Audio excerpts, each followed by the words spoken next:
Welcome to the Salmon Runs YouTube. Enjoy the video. In this video, I will explain how to remove a Jaguar XF headlight. First, gather your essential tools, including a Torx T30 bit and a plastic trim removal tool.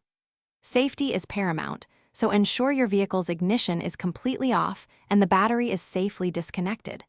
Once those steps are complete, open the hood and locate the headlight assembly you intend to remove. This preparation ensures a smooth and safe process. Now, let's gain access to the headlight. You'll need to remove two Torx T30 screws located at the top of the bumper, just above the headlight. Next, use your trim removal tool to carefully detach the clips securing the wheel arch liner. This provides crucial flexibility. With these fasteners out, gently pull the bumper forward a few inches. This creates the necessary working space without fully removing the bumper. With access clear, it's time to disconnect the headlight. You'll find two more Torx T30 bolts directly securing the headlight unit itself. Remove these. Then, reach behind the headlight and carefully disconnect the main electrical connector.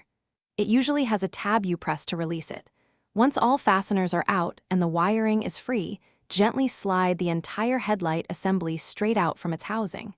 Take your time to avoid any damage. To reinstall, simply reverse the steps. Carefully slide the headlight assembly back into its mounting position, ensuring it aligns correctly. Reconnect the electrical connector firmly, then secure all the Torx T30 screws you removed earlier. Don't forget to reattach the wheel arch liner clips and the top bumper screws. Finally, reconnect your battery. For more great deals, including on the Echo Dot smart speaker, check the link in the description below. It's a fantastic way to enhance your home. Thanks for watching. Consider subscribing if we helped you.